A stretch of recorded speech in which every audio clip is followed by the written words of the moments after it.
This is an Eye on Annapolis bonus podcast. Well, we hopped over here to the Annapolis Library on West Street and learned something new, that it opens at 10 a.m. I thought it opened a little bit earlier, but we are with Kat Olbrich, who is with the American Foundation for Suicide Prevention, and you are the area director right here in charge of the entire state of Maryland, but you are in Delaware as well? Yes, I'm the Maryland and Delaware area director. And you're based right here in Annapolis? Yes. Well, I'm upset that we have to have you. But I'm glad that you are here, and I think we need to discuss a really important points that suicide is such a problem that we are facing, and as we go through the pandemic, it hasn't gotten any better. And you do have a Out of the Darkness walk, which is an annual. And I say annual because COVID has messed everything up. But walk coming up on September 17th at the Navy Marine Corps Memorial Stadium. And we want to talk about that a little bit later and find out how people can get involved. Talk to me a little bit about the American Foundation for Suicide Prevention. I mean, what is it that you do? I mean, obviously you advocate for suicide prevention, but I imagine there's an awful lot more. Yeah. First of all, thanks for having me, because this is an important conversation, and thanks for being an advocate for us. But the American Foundation for Suicide Prevention is a national organization, and our mission is to save lives and bring hope to those affected by suicide. So that includes people that had a loss to suicide, people that have suicidal thoughts, had an attempt, people that are caretakers, and now also includes everyone that has mental health struggle or is just passionate about this cause. And we really focus on funding suicide research. So each year we invest between $5 and $7 million in new research, but also continue to fund research about why are people dying by suicide? How can we prevent suicide? How can we support loss survivors? Then as a chapter, the Maryland chapter goes out in the community and educates about what are the warning signs, risk factors, how can we prevent suicide? We also advocate on a local and national level. So we meet with legislators in Annapolis and DC and advocate for important things like the new 988 number that we're hopefully going to talk about. Yes, absolutely. And then also, lastly, we have a support system for our loss survivors. So if you had a loss to suicide, we can connect you with other loss survivors. That program is called Healing Conversations. And it gives loss survivors an idea of, okay, I'm not alone in this, because that's how they feel. And it also gives them some guidance in their healing journey, because as you can imagine, it's a devastating loss. It's often unexpected. So they don't even know how to grieve or how to start this healing journey. And that's what we are here for. Well, as you mentioned, all of the constituencies, I guess, that you serve, I just look and I mean, I know very peripherally the suicide problem that we have. And that touches pretty much everybody in some way. It may not be directly to your family or your best friend, but there is a classmate, there is a neighbor, there is a coworker, there is just somebody that was, involved in the community, mm-hmm. that is a member of the community, and it really does touch everybody. Yeah. So, I mean, when I started this job 6 years ago, nobody wanted to talk about suicide. But now we also know that 50% of all Americans have been touched by suicide in one way or the other, right? So it's not something that people can say that they're not aware of, or this is not happening to them anymore, right? The suicide numbers went down in the last 2 years. Really? Yeah. So on a national scale, we had an increase over the last 2 decades. It kept going up and up. In 2019, we saw a drop.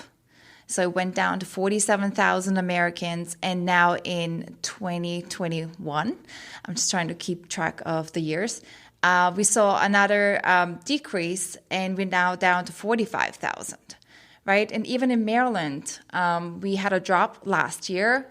It went down to 585. So that's a drop by 80 people. So during the pandemic, something happened where the suicide rate went down. We just don't know why yet, because the research is not there. Our data is always 2 years behind. It comes from the Center of Disease Control. But what we do see is that people report that they are more stressed, they have more anxiety, they are depressed, right? So this is a little bit confusing for us right now and something to pay attention to. We definitely see that people are under a lot of stress still from the pandemic, job loss, whatever it is. But we also think that they're more vocal about it, right? So people are finally learning how to talk about mental health and that it's okay to talk about mental health.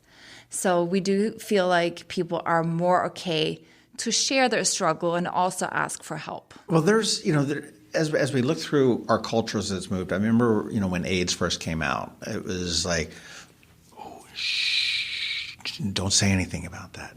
That's, and even, something as mundane as divorce. I remember I had a really good friend of mine. They were like, oh, shh, don't say anything. She's getting divorced. Mm-hmm. And I'm like, I go in like a bull in a china shop saying, oh, man, you're getting divorced. That stinks. But we're talking about it now, which is so important, and it's, you look into lifestyle, okay, you look into the LGBTQ movement, you look into AIDS and the disease. And I think even when COVID came out, people were like, oh, he has the COVID. Everybody's got the COVID now at this point.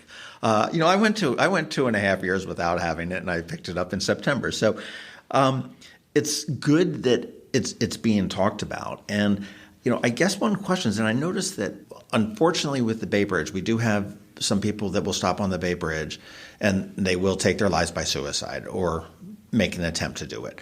And the police tend to be very hush-hush on that. And and it's a really double-edged sword, I would have to think, that, we want to know that there is help. We must say, hey, there is help. You don't need to get to this point. I get their point that's like, well, we don't want to have to give anybody ideas. Mm-hmm. What's your thought on something like that? Yeah, so that's actually extensive research on that suicide has a copycat effect.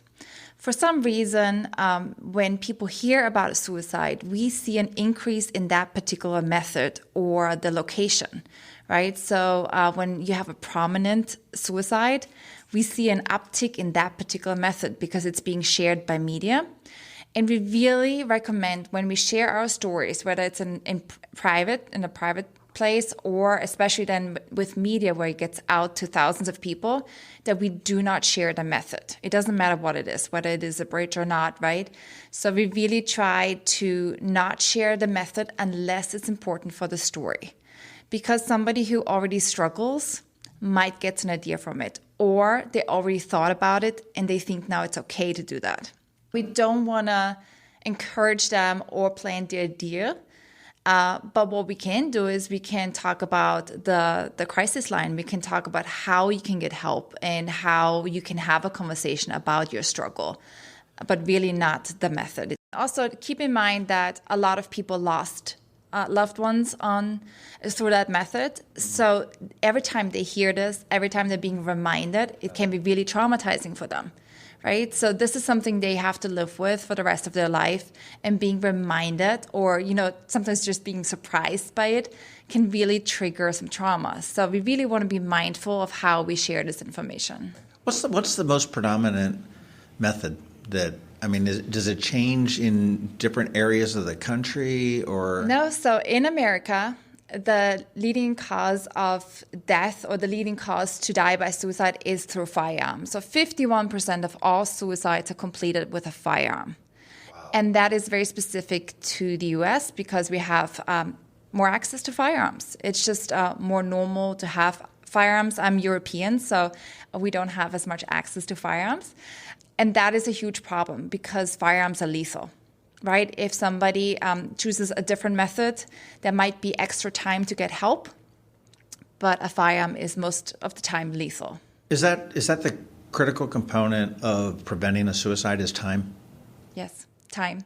So a suicidal episode lasts between minutes and hours. It's an episode, so it means it comes and goes. There are people that might have one episode in their life, and there's people that have it over and over again. But this is the critical part, right? When they're in the episode, their brain stops thinking. They cannot think clearly. There is no reasoning with them, so you can't even convince them. But what you can do as a helper, keep them safe, because that episode will go by, right? And then after the episode, they can think more clearly again and think about what the consequences would have been. So time is of essence here, and keeping them safe And when we talk about firearms, we always talk about safe storage. So really making sure that if you already have a firearm in your house, to store it safely. Lock it up, put ammunition in a different place, ideally outside of the house, or even hand over your firearm when you feel like you or your family is not safe. So Maryland actually has a safe storage map where you can go to retailers and hand over your firearm without questions asked, and they will keep it safe for you till you pick it up again. Really? Yes. So this is something that was established in Colorado first, and now Maryland is the second state. It is something that the Biden administration recommended to all the states and hopefully will come soon. And then on top of that, we have the extreme risk protection order where you can work with police. That's the red flag order, red flag? Right, where you can work with police and have somebody's firearm removed. They have to go to court. So this, again, puts time between the thought and the action. So it keeps that person safe that might be struggling with suicidal thoughts. And for those that aren't aware of the red flag law that we have, and Anne Arundel County has used it a considerable number of times. It's a fairly new law in the state of Maryland. But if you have, as a close associate, feel that the person that has access to a firearm could harm themselves or somebody else, you can make that notification, and under this law, the police can temporarily, until it gets into court and is adjudicated and everything else, but turn around and say, hey, look, we need all the guns. And they take them, and I imagine it's probably very similar to the safe storage thing where they just sort of hold on to them and let's see. Right. The safe storage is completely voluntary, right? You, as the owner, hand in your firearm. And usually those places are retail stores or shooting ranges. So they have also a way to lock them up. I know military bases also offer that to anybody who's active duty. So really making sure that if you're not feeling safe with your firearm or you feel like somebody else in your family could use it, then hand it over for a certain period of time and make sure that your family is safe. So the thoughts of suicide are temporary. Mm-hmm. And obviously, we do know that the action is permanent, or certainly can be. You mentioned we do have a new number, 988, which is pretty exciting. I mean, the original number was 800-273-TALK or 8255, and that still is around for those that have that ingrained in their mind and everything else. And I just realized that it had the acronym TALK, which is kind of interesting. But 988 goes to that same. Yes. So what happened on July 16 is we did have a suicide prevention lifeline for many years. And basically the same system switched to the 3-digit 988. So if you imagine, 988 is the new 911 for any kind of mental health crisis. So if you're in crisis mentally, if you are dealing with substance abuse or you have suicidal thoughts, you can call 988. 988 is so much easier to remember than the 10-digit number, right? But even if you call the 10-digit number, it will be in place for years to come. So it's not going to go away. And here in Maryland, it actually directs you to 8 local crisis centers. And the importance is it actually reads your the code on your phone, so the area code. So if you have a Maryland number, you will go to a Maryland crisis center. And so if you're in Colorado with your Maryland phone, you'll go to a Maryland center. Right. Okay. So this is a little bit of an issue still, but there is work around this where they actually start targeting you where you're at, right? So this just needs a little bit more technology and some time to evolve. But down the road, the plan is to wherever you call that state, right, you will be connected to your local crisis center. Because this is important because they have the local resources. They can tell you where to go locally instead of, when you're in Colorado and you don't have to use for Maryland resources, right? So this is going to change. But right now, our crisis centers are amazing. Usually they pick up within 20 seconds. You then will be directed to a Maryland crisis center. But in the case they are overwhelmed, there are backup centers. So somebody will pick up your call no matter what. What happens when I call? So you hear an announcement. Basically, they're asking you if you are a veteran. Then you have to press 1. And then also if you want to have it in somebody that speaks Spanish, you can press 2. And then they will connect you to a trained counselor who will just ask how you are. You don't have to tell them anything about you unless you want to. They don't need to know your name, where you live, nothing. Basically, just ask you what your crisis is, what you need help with, and then have a conversation. And this is so crucial. Most people who struggle just need a conversation. They need somebody that listens to them. And then that counselor can also provide resources, right? They can tell you where to go, what to do. Most calls can be de-escalated within 45 minutes. So all the person needs is a conversation. Wow. And then they're also offering text service. So if you're not a talkative person or you don't want to talk to someone, you can text 988 and have this conversation via text. You can text that as well? Yes. Interesting. Well, I think we're moving into a world where a lot of people don't text. I mean, voicemail is almost non-existent anymore. Right. It's a scary conversation, right? So why not start with a text, right? And you can always call later. But the 988, so all you have to put in your phone is 988 and text. There's also a national crisis text line at 741-741. Okay. And that's a similar... Right, similar concept. The 988 is actually, the text line is pretty new. We now can offer it in Maryland. Some states might don't have it yet. So this is still developing, but Maryland definitely has it. Well, I'll tell you, one of the things that we need, and you're talking about a conversation, is really the first step to preventing somebody from taking their life by suicide. And for those that are listening, my words are chosen very carefully because I got yelled at last time we talked to about using the word committing suicide. And I think it's important to reemphasize that because it all stems from mental health. And you don't say somebody committed cancer or, to use your example, or committed a car crash or, Right. I mean... So we're trying to change the culture around it. So commit is associated with something negative. You commit a crime, right? So suicide used to be a crime. So we want to move away from this idea of this is something negative, this is something we cannot talk about. So we say died by suicide or they killed him herself. Right. It just makes it such a more normal conversation. And the same way we talk about cancer or diabetes, that's how we should talk about mental health and suicide. There are many different ways that people will die within a year, right. and this just unfortunately happens to be one of them. But the conversation is really all important. And I'll go back to a story when my kid was in third grade or something like that. My ex-wife got a call from the school saying, "Hey, we need to talk to you. We think that your son might be having suicidal thoughts." And she calls me up at work and she says, "I got this call," absolutely in a panic. And I'm going, "Oh, that's crazy. I mean, I know my kid. And so we go in and ultimately it was somewhat of a misunderstanding. He was on the bus and somebody was said something and picked on him, and just as a third grader would go, "Oh my gosh, yeah, oh, you hurt my feelings. I think I'm going to go kill myself." Bus driver heard it and reported it. Part of me walked out of that meeting going, that was a ridiculous waste of time. And the other part of me was going, thank them. There's a bus driver making, $10 an hour or whatever it is, driving a metal tube full of little cruds, has the wherewithal to listen. And the school district has the wherewithal to sit there and say, hey, let's have that conversation.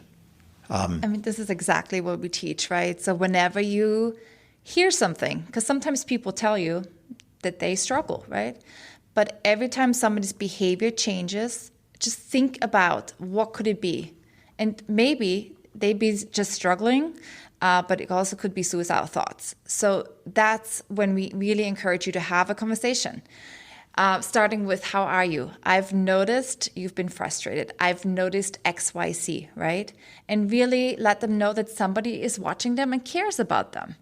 Because that person, if they're struggling, they feel alone. They feel like nobody cares. Their brain is telling them that they're not worth it, right? You've heard the stories where the suicide notes are left, if you will, and it's nobody will, and that's, I guess, fairly typical. It's well, the world will be fine without me. Well, a person that's struggling with suicidal thoughts, their brain is telling them that they're not worth it, that they are not loved, which is pretty much never the case. There's always somebody that cares about you. But when you're in this situation, you can't think clearly, right? You can't think about what other people might be doing for you, or you can't even recognize that they're caring. So really, that person has a very different way of seeing things and often doesn't see them clearly. So if you live with somebody who struggles, you need to remind them all the time that they're loved, that they're cared for. And I know this is super frustrating. And sometimes caretakers who live with somebody who has a mental health condition, I know it's really tiresome. But reminding them, and also have other people remind them that they're loved, that they have a community. Because, I mean, most of us have some sort of community. Everybody's got a posse. Right? And then we're often not aware of it. But when there's a crisis, everybody pitches in, right? But if you have suicidal thoughts, that often doesn't even occur to you. And you just, feel so alone. Some people who have suicidal thoughts feel like a burden. Imagine if you had a mental health condition for years, you maybe have been inpatient several times, your family has been supporting you for years, you feel like a burden. And that is something, unfortunately, many do feel like. So reminding them that they're not, right? That you hear, that you love them, that you want to support them. If you're a caretaker, it's also okay to ask for help. You don't have to be there 24/7. You can ask other people to step in and help you, because it's very overwhelming, right? Sure. So whoever that is, other family members, a friend, but it's not all on you as a caretaker either. But you think that how are you doing is the It is just the start, right? the great intro question? Yeah, I think it's really a start, and it's normal. That's how we usually ask things, right? You can also ask how you're feeling. And then really also going into, I have noticed, because apparently something stuck out to you, right? That's really affirming. Right? And then just really saying, I've noticed you have been different. I'm not sure what it is, but something is different, and I would like to have a conversation about this. Is something going on? Can I help you? And how can I help you? Because then this person might be like, okay, this is actually somebody who cares. Wow. It's so simple when you see. And I'm not saying this helps every time and this is going to make everything go away. And a lot of people will push you away at the beginning because we're also not really used to opening up, right, yet. So especially different generations. So if this is an older generation, they might be just blowing it off. We see a problem with veterans or male that always had this idea of being tough and not being able to talk about their mental health. So just keep pushing and reminding them in a nice way that you care and that you want to have this conversation. Do you find that when somebody does ask, hey, how are you doing? How are you feeling? I noticed you've been something's off. Do the floodgates open? Typically, it's like, oh, thank God somebody noticed and Right. It depends on the situation and the person. And I'm saying, sometimes it helps and sometimes you need to ask over and over again, or maybe get other people involved and ask. But I see it at the walks, right? So sometimes you see people standing off. I mean, in Annapolis, we have a crowd of 1,000 people, but you still can pick out some people that stand on the side, that maybe stay behind, and just checking in with them. And you can see how they're opening up and see that somebody noticed and somebody cares. When I started, I was so scared of asking them, like, how are they doing, if they need anything, right? Because I didn't want to open the floodgates of, I lost somebody recently, or just being overwhelmed and not being able to help them. But that's not what they're looking for. They're looking for a conversation and that somebody cares. Well, and also I think it's coming out of a position of caring as opposed to prying or, Right. And just also letting them know, I care about you and this is not an interrogation. Where it becomes a little bit tricky is with teenagers, right? So this conversation should always be done in a private place, not at the dinner table when there's other people around, right? So find a good time where both of you have time, not when, you try to get to work and the other person hops on the school bus. This is not a good time. Really make time for this. Come on, buddy, get in the car. Right. Let's go for a ride. But with youth, they often get shut down. They're not being taken serious, right? So we often dismiss their feelings, but we need to keep in mind they're discovering their feelings and emotions. So they might not always have the right way of explaining it or telling us. So be patient with them.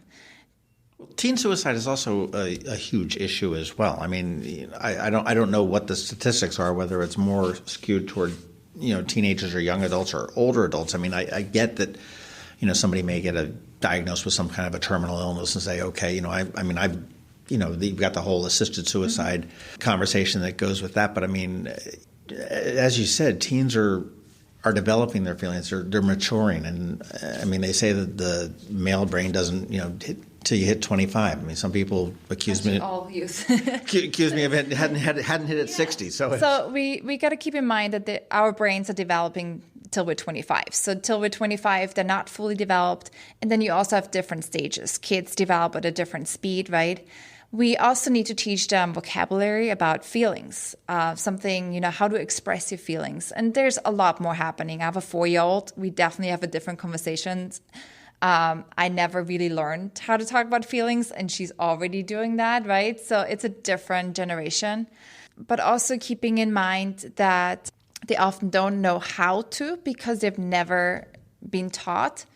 And they're still really learning. And then they're talking to a generation that also never learned how to talk about this, right? Or there's a disconnect there. Right? Or a generation that was told not to talk about it.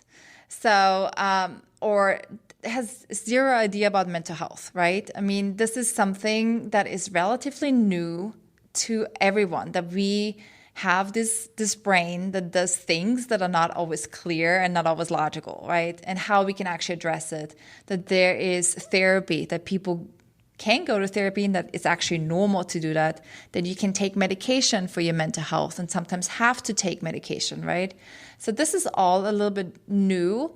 So when you have that conversation, be patient, whoever it is.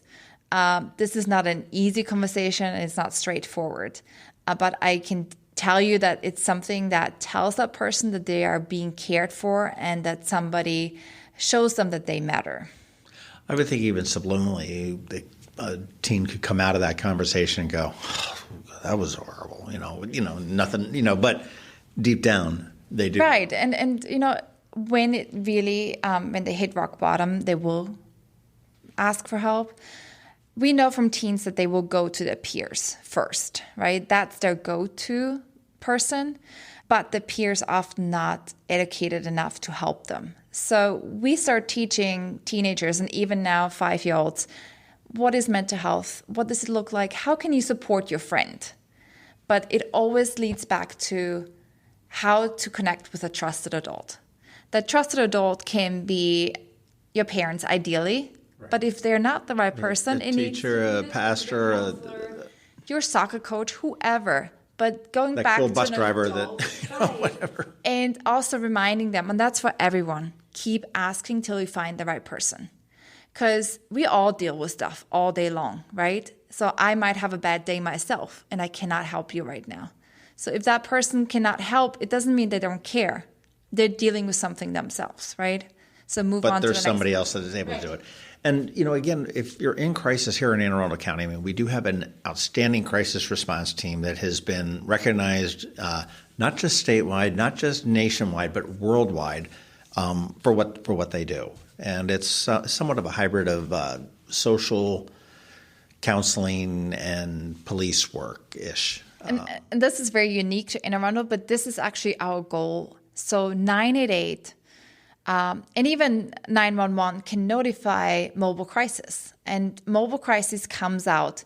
First of all, they're trained in dealing with mental health situations. They know how to talk, and they also show up unarmed, which is really important in certain situations. And they're mostly ununiformed, if you will. Yes. I mean, you obviously realize they're an official representative of government or but whatever, but I mean, it's not the big police belt with a cop with his hands way out to the side. I mean, imagine there's a lot of people that had to go and be arrested or were transported to the ER. That's a very traumatizing experience. Oh, sure. Mobile crisis is really a tool where they have these conversations, can de-escalate, keep that person safe, and then make recommendations where to go to. They don't have to sit in the police car. They don't have to sit in an ER that is not ideal, is not equipped to handle mental health conditions, right? So we really want to encourage to call the 988 first.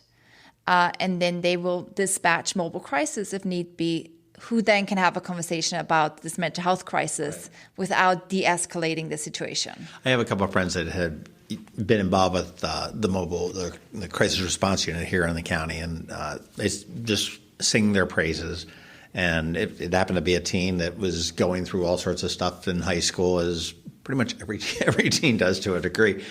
But they said that it was you could really tell that there was a true caring from that, because they called back, they followed up. It wasn't just, I mean, yes, they came in, they de-escalated the situation. Mm-hmm. We got whatever help was suggested, required, needed mm-hmm. to do that at that point.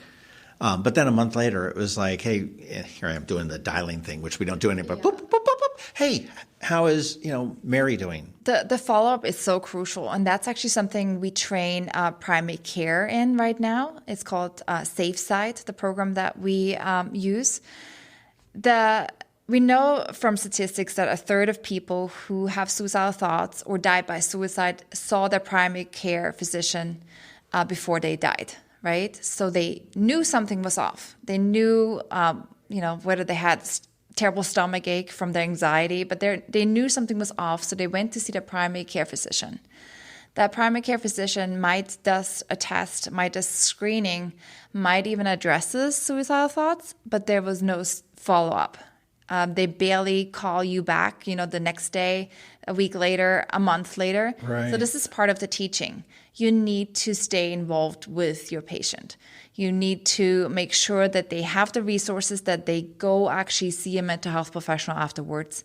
That is, I know, a lot to ask from primary care, but this is really important because that person is coming to you and asking for help in a different way. It's not maybe an upfront question, but you can be that tool that helps them to get the help they need.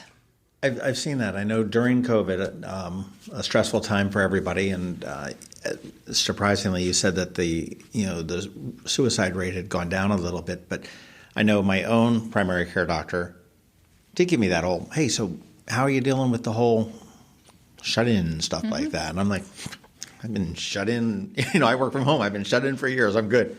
But it was something unusual that he talked to. I mean, it wasn't like breathe deep, mm-hmm. doing let me listen to the lungs now. Let me do the thump on the chest. Let me look in your pupils and your ears and everything else, which I thought was really interesting that Dr. Friedman had mentioned and said, hey, are you doing okay? And, as you said, I mean, we're talking about primary care doctors. I mean, if we break a leg, we're going to go get help for it. Nobody breaks a leg or gets a huge bad infection or flu or something like that, and just doesn't do anything about it. I'm going to muscle through this spike that went through my head when I fell on the in the yard. You don't do that, and your mental health should be no different than your physical health. Absolutely. But that said, mental health is just a little bit trickier, right? Because it often goes hand in hand with physical issues. So let's say you have anxiety and it shows up as stomach ache. You know what a stomach ache feels like, but do you immediately think about anxiety? So this is where we have to be just a little bit more educated and just really also assume that this might be a mental health issue.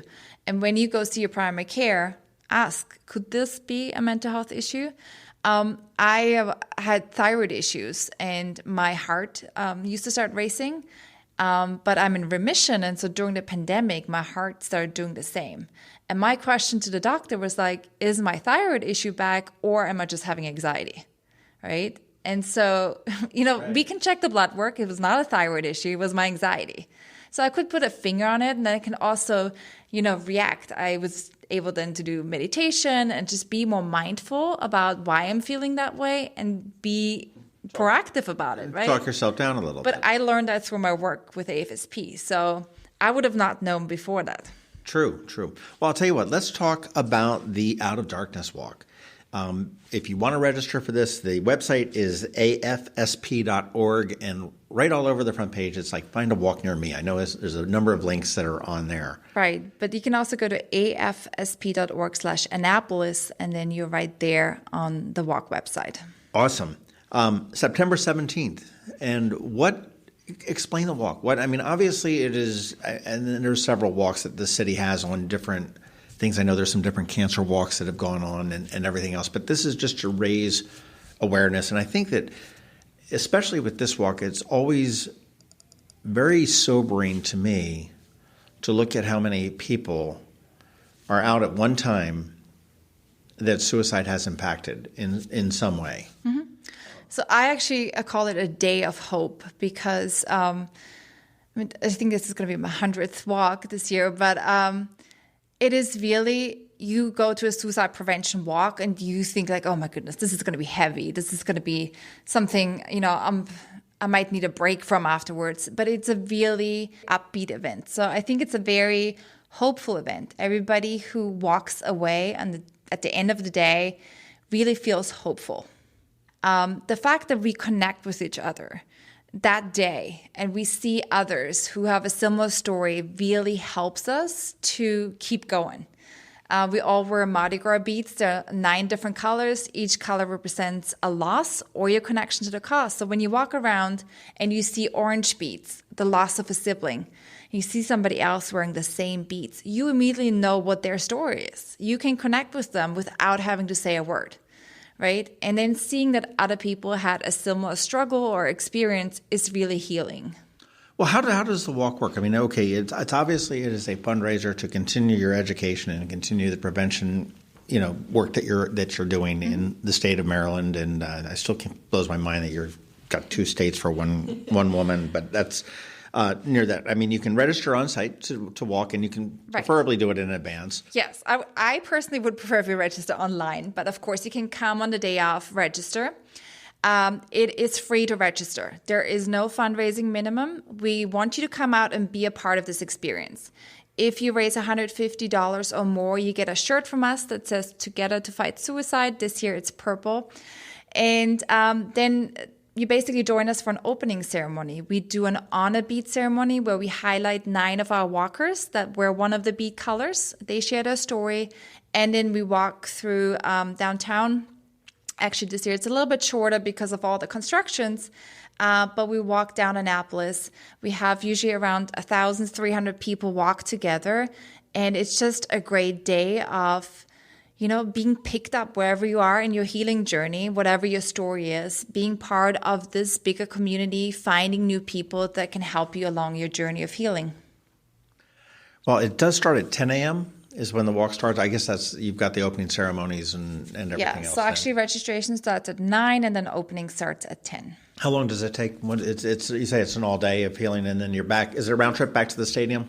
Yeah, so actually the opening will be done by around 10:30 and the walk is maybe an hour, if at all, and then just everybody hops back in their car. Some families and some teams go to restaurants, have their own parties afterwards. So I know a lot of people, for them, this is also a day for the family comes together, right? So they often live out of state, but this is their day of coming together and celebrating the loved one.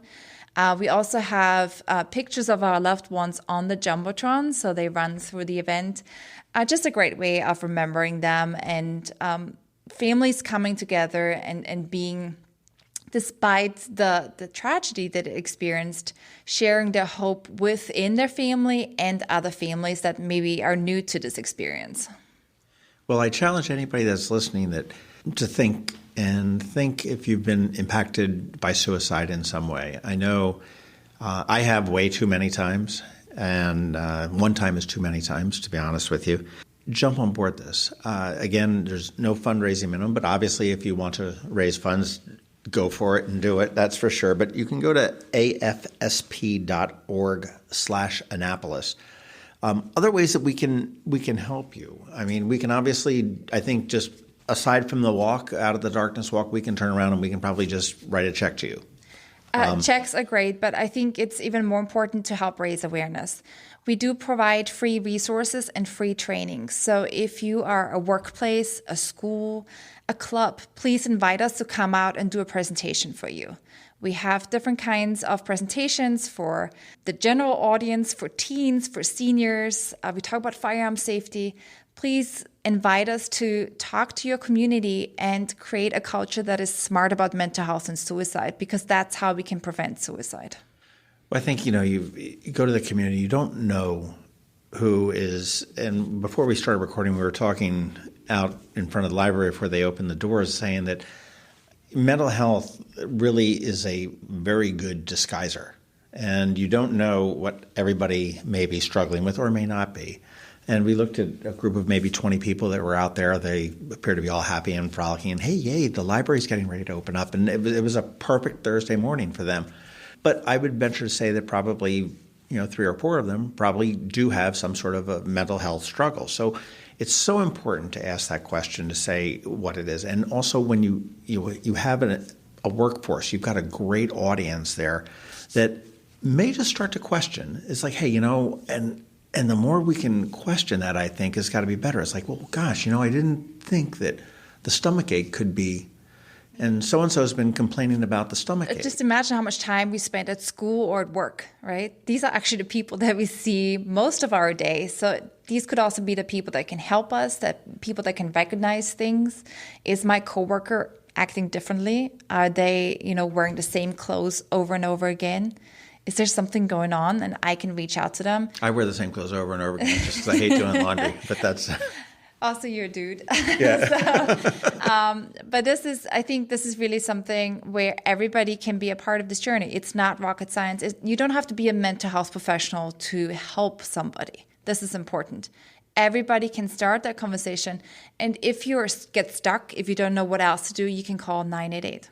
Costs nothing to lend a hand, right, to give somebody a leg up, a lift up, and you never know where it might lead. I mean, yeah. what it might prevent. I've noticed around town somebody's hanging those "Be Kind" signs. I don't know if you noticed that. I have noticed them. Do you have any idea who's doing it? I have no idea. I want to find out, because that is a great reminder. Because you never know what this person is going through, right? They're on the telephone poles. They're nailed, and they look like little arrows. Right, and I think it's a great reminder. Really remind yourself that that person across from you might be going through something today, and that's why they're grumpy, that's why they're ignorant. Just be kind. This has been a bonus podcast from Ion Annapolis. Please visit us at ionannapolis.net. Follow us on Facebook at All Annapolis and on Twitter at Ion Annapolis. And if you haven't subscribed to the Daily News Brief podcast, go for it. And all of your local news will be delivered to your phone, tablet, or smart device by 6 a.m. every Monday through Friday.